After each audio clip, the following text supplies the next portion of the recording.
नमस्कार, आदाब, सत श्री अकाल दोस्तों। वेलकम बैक टू रोन चैनल करंट अफेयर्स एक्सप्रेस पे।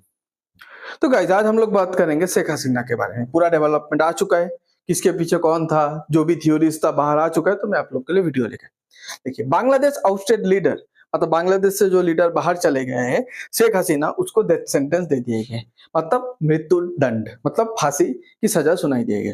किस लिए? क्योंकि ये जब हसीना किस लिए बाहर है, स्टूडेंट प्रोटेस्ट चालू हुआ था। स्टूडेंट प्रोटेस्ट चालू के टाइम बहुत सारा स्टूडेंट, बोलते हैं ऑलमोस्ट ओवर 1400 स्टूडेंट उसमें मर गया था। तो ये बोला जाता है कि ये हसीना ने जानबूझ के करवाया है और इसके लिए 1400 पीपल का जो मतलब प्राण हानि हुआ है, उसके वजह से इनको सजा दिया गया है, सजाए मौत। अब ये किसने दिया? बांग्लादेश का किसी सुप्रीम कोर्ट ने दिया? मतलब बांग्लादेश का सुप्रीम कोर्ट ने दिया? नहीं। बांग्लादेश का हाई कोर्ट ने दिया? नहीं। ये किसने दिया? ये दिया कि इंटरनेशनल क्रिमिनल ट्रिब्यूनल आईसीटी ने दिया।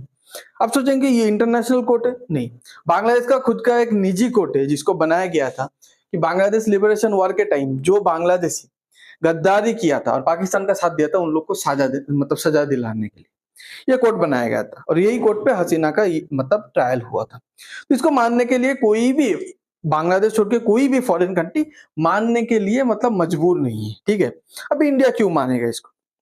देखिए, Bangladesh braces for disruption as Awami league, मतलब हसीना कौन सी पार्टी से बिलोंग करती थी? अवामी लीग से। ओके, उन्होंने लॉकडाउन घोषित किया, ठीक है, पूरे कंट्री पे प्रोटेस्ट के लिए कि शेख हसीना को आप लोग ऐसे ट्रायल पे नहीं डाल सकते, मतलब ट्रायल पे जो डाले हो, ओके, तो वो ट्रायल के मतलब ट्रायल पे डालने नहीं देंगे। ये पहले की बात है। यूनुस तब वार्न करता है कि तुम लोग सुधर जाओ, नहीं तो तुम्हारे ऊपर भी एक्शन होगा। फाइनली उन लोग किया था, बट सक्सेसफुली नहीं कर पाए थे। बाद में वो ट्रायल का रिजल्ट आता है तो फांसी की मतलब सजाए मौत सुना दिया गया। तो ये देखिए, ये बांग्लादेश का वो international criminal tribunal so called, okay, international पता नहीं कैसे नाम दे दिए। एनीवे, तो उस कोर्ट का जो कार्रवाई हुआ उसका वीडियो देखिए। The learned prosecutor dubbed the ruling party Awami League as fascist as an issue. From the very inception of independent Bangladesh, the Awami League government concentrated to perpetuate its power by way of exploitation, torture, killing, abduction, denial of democracy and fundamental rights of the people, freedom of press and speech, as well as social justice, and thereupon established dictatorship by forming Bakshal. The then Awami League government, led by Sheikh Mujibur Rahman, planned in connivance with a neighboring country to weaken and abolish our glorious army and thus form Rakhi Bahini, an armed organized parallel to the army. तो देखिए, ये जो भी मतलब reason है जिसके वजह से उनको दोषी ठहराया जा रही है, तो उसके बारे में इधर बात किया। ओके, अब देखिए, ये सब के चलते बहुत एक ग्रुप ऑफ पीपल है जो इस बात से खुश नहीं। उन लोग रास्ते में इंस्टेड ऑफ शेख हसीना, आज के डेट पे उन लोग का जो केयर टेकर गवर्नमेंट है मोहम्मद यूनुस, उसका पुतला को फांसी पे लटका दिया। इधर आप देख सकते हैं उनको।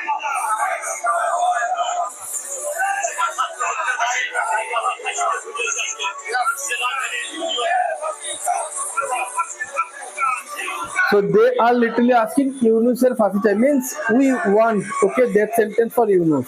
इन लोग बंगाली में ही बता रहे हैं कि हम लोग को यूनुस का, तो उसका मतलब उसको सजाए मत, उसको फंदे पे लटकते हुए देखना चाहते हैं।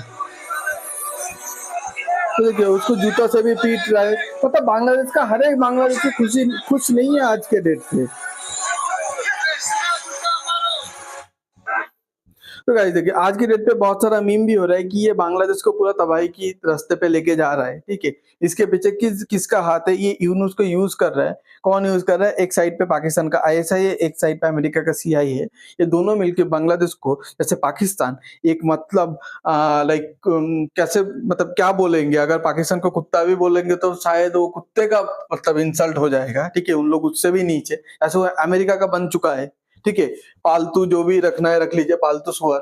ठीक है, अब ऐसे इन लोग चाहते हैं कि बांग्लादेश भी बन जाए, ताकि इंडिया को दोनों साइड से डिस्टेबलाइज कर पाए, इंडिया का ग्रोथ को रोक पाए। ठीक है, ओके, तो ये बात बोला जाता है कि सीआईए और आईएसआई, ओके, इन दोनों का बहुत सोचा समझा एक चाल है।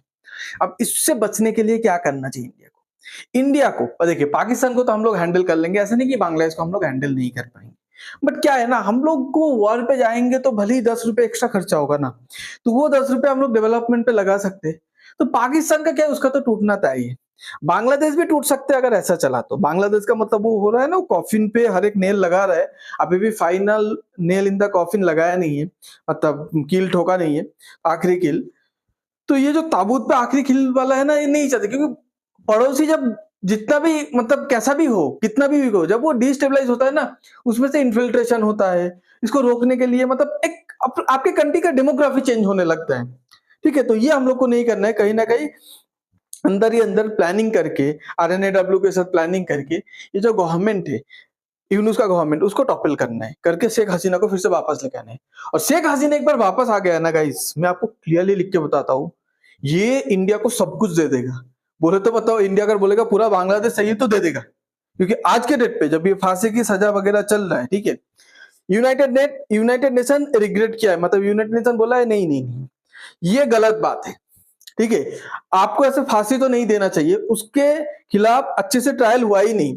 और एक कंट्री का अगर फांसी वगैरह की सजा हो तो सुप्रीम कोर्ट देना चाहिए, इधर तो सुप्रीम कोर्ट का कोई रोल ही नहीं रखे आप लोग, तो ऐसे बात बोल दिया है। ठीक है, तो ये एक सोचने वाली बात है, यूनाइटेड नेशन ऑलरेडी इस रूल के अगेंस्ट पे है। उसके बाद देखिए, आप बोला कि इंडिया पे तो है शेख हसीना, शेख हसीना को मतलब इंडिया क्या बांग्लादेश के हाथों पे दे देगा कि ये लो तुम्हारा बांग्लादेशी है, तुमको सजा देना है, फांसी देना है, जो भी देना है। ठीक है, तो देखिए इंडिया और बांग्लादेश के बीच एक एक्स्ट्राडिशन लॉ है। एक्स्ट्राडिशन लॉ मतलब कोई अगर क्रिमिनल या कोई अगर इंडिया से बांग्लादेश भाग के गया या बांग्लादेश से इंडिया आ गए, उसके अगेंस्ट पे केस चलता है, और अगर वो कंट्री मांगता है कि हमें उसको दे दो, उसके अगेंस्ट पे केस है, वो गलत करके गया है, ठीक है, वो क्रिमिनल है, तो उसको सौंपना पड़ेगा। ठीक है, पर हमारा यूके के बीच ऐसा कोई एक्स्ट्राडिशन ट्रीटी साइन नहीं है हुआ है अभी तक। ठीक है, इसीलिए हम लोग यूके से विजय माल्या, ठीक है, नीरव मोदी, इन लोग को वापस, मेहुल चोकसी, इन लोग को वापस नहीं लेके आ पा रहे। तो देखिए आज के डेट पे इंडिया चाहे तो कंप्लीटली इसको रिजेक्ट कर सकता है। इंडिया के पास बहुत कुछ सपोर्ट है, ऐसे United nation human right council इसके खिलाफ गया है कि ऐसा फांसी नहीं देना चाहिए, ये ह्यूमन राइट के अगेंस्ट पे है। और ऊपर से अच्छे से ट्रायल नहीं हुआ, ऊपर से सुप्रीम कोर्ट इन्वॉल्व नहीं है। ठीक है, तो ये कहीं ना कहीं पॉलिटिकल मोटिवेटेड काम लग रहा है। यूनाइटेड नेशन ने पता है, इंडिया ने बोला, इंडिया ने ऑलरेडी इंडायरेक्टली बोल दी कि हम लोग हसीना को तो रिटर्न नहीं करेंगे बांग्लादेश के हाथ पे, मतलब वो इंडिया पे ही रहेगी। इंडिया पे रहेगी तो बांग्लादेश का लॉ काएगा बांग्लादेश का लॉ, ये इंडिया है, इंडिया में बांग्लादेश का लॉ नहीं चलता है, तो इंडिया में फ्रीली घूम सकती है।